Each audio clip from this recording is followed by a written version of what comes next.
And happy Social Media Saturday. Welcome back to another episode where I chat with marketers and business professionals about all things social media. Today, I'm joined by my friend and former neighbor, Askia Stewart. So thank you so much for coming to chat with me today, Askia. Of course. Thanks for having me. It's a pleasure. Yeah, so Askia is a very talented photographer, videographer, content creator who is located in Phoenix, Arizona. He's a founder of SKISNAPS Media, and you've been at this for how long have you been working in content creation? For about a decade last November, so November 2022. It's been a while. I had a sports injury back in high school, and I was moping around the house, and my parents were, kind of like over it. And so they put a camera in my hand, my freshman year of high school, and the rest is kind of history. I feel like that's such a compelling story, and I love how you were able to turn that moment of this sucks. Like I have to stay at home Mm, and not be able to do something that I really love to do, which was sports, and mm. found a different passion. Um, so tell me about the time since. So you picked up the camera, and then where did you go from there? Yeah, so I started developing, just naturally in high school, it's a big community, right? And so there's just kind of naturally a lot of opportunities. I started getting plugged in with the boosters for football and lacrosse teams, and, just kind of went up to them and was like, hey, can I shoot and photograph you guys for your season?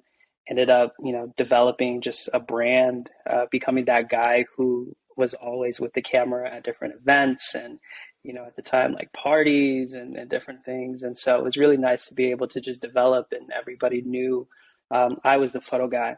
My graduating class was 900 people. And so there's just kind of a blanket, a really good foundation that was able to be set. And so upon graduating, ended up going to ASU and Thunderbird School of Global Management. And throughout that entire time, I was shooting, and that's how I primarily survived through college, was through gigs of people referring me and me using social media to kind of document my journey through content creation. And so it's been really awesome because it's taken me all over the place. I've met so many different people and have shot so many different things that I pretty much now have it under my belt, from weddings to like professional sports games. And so it's awesome to be able to just look back at the journey and just be full of just gratitude.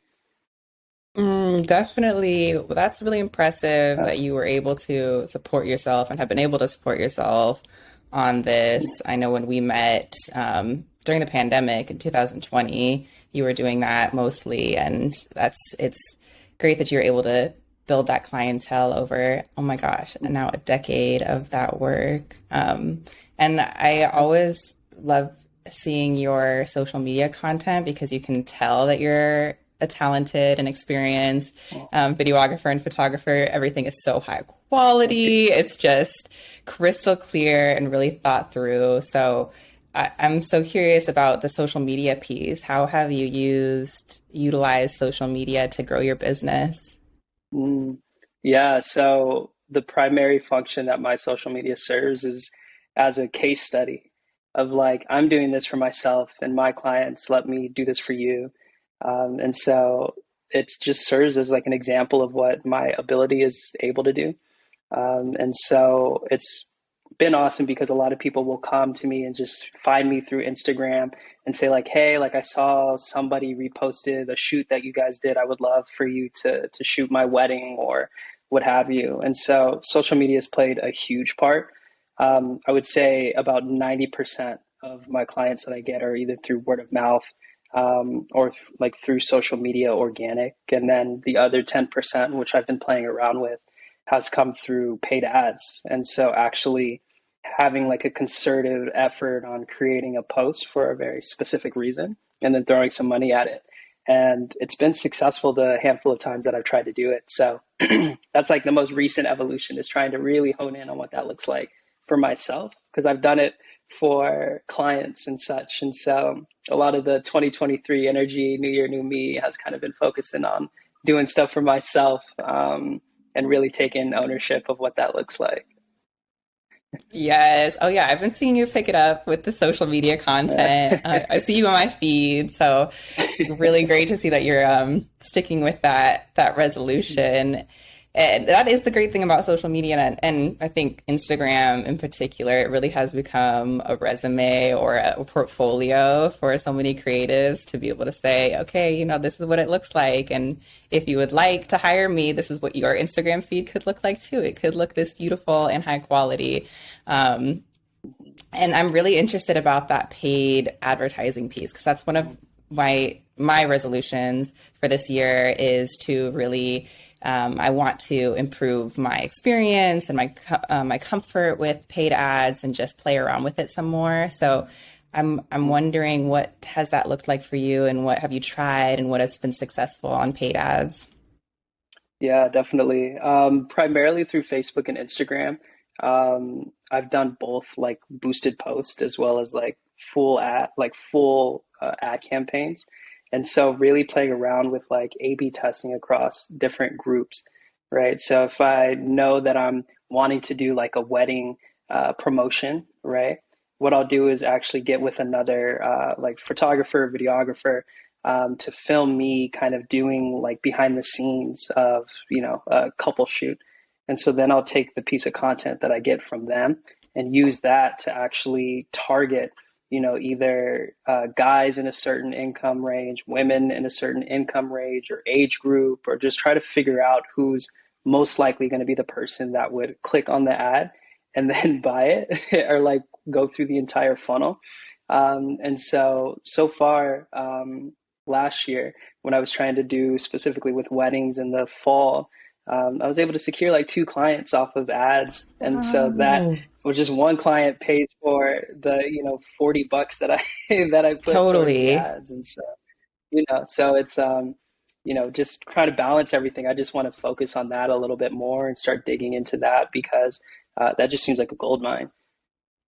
Absolutely.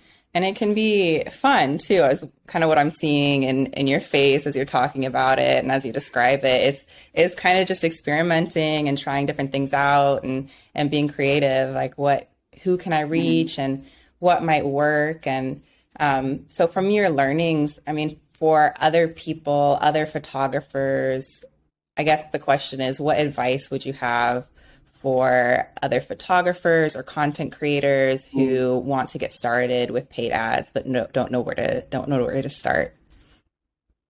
Yeah, set aside a budget and don't be afraid to like hire somebody that you know is really good with the camera, to be able to film the content that you need up front. So for me, actually tomorrow, I'm getting with one of my friends who shoots content for a university out here, and we're gonna go film like triathlon stuff. And so my hope with that is to get a buttload of content behind the scenes that I can just edit and use for paid ads, or telling people to kind of join my journey as I'm progressing in this field. And so I'll have 200 raw clips to be able to just kind of piece together to make whatever campaigns or any kind of content that I want to make. And so my advice would be, do not be afraid to, set aside $20, $30, $40 for the actual ad campaign to play around with. And then don't be afraid to just pay a homie that, is really good with the camera that'll produce results. Because, I have a really good feeling that this is going to work out and it's going to work out really well. So, Hmm. only time will tell, but that's my advice. Yeah, and all you can do is try, and you win when you do that. So it sounds like the two important pieces there are really just don't be afraid to put some money out there, even if it's like such a low investment, $15 in a paid ad, see what happens, and really then invest in that quality content. I think that's right. Um, so, okay, you're talking about, you've told me about all these successes, these ways that you've used social media effectively to grow your business. I'm wondering if there's something that you've tried that you thought, okay, well, I'm not doing that again, like a social media fail, if you will. Um, I think podcasting, at least in the context in which I was doing it. Like if I were to try podcasting again, I would have a team with me because podcasting is a lot, and you know having like doing it by myself, no matter how much I try to systemize the entire thing, it really is like a two, at least two people thing. And so I would say, like, I got up to like 16, 17, 18 episodes, trying to do like the higher production of a podcast. Just because I think, that may be a little bit of ego that gets in there, but really wanting to make sure that it was the quality that people see on my Instagram all the time, I think is a multiple person thing. And so, it's a chapter that's kind of in the past now. And I would open it back up with a concerted team effort. But it was worth the try, and it was worth like understanding, because if I didn't scratch that itch, I think I would have regret, or like a what if, right? And I don't think I could live with that, but at least I know I tried and I was able to learn from it. And I think that's the biggest takeaway from any challenge that I've had, is that ability to learn. It's huge. Absolutely.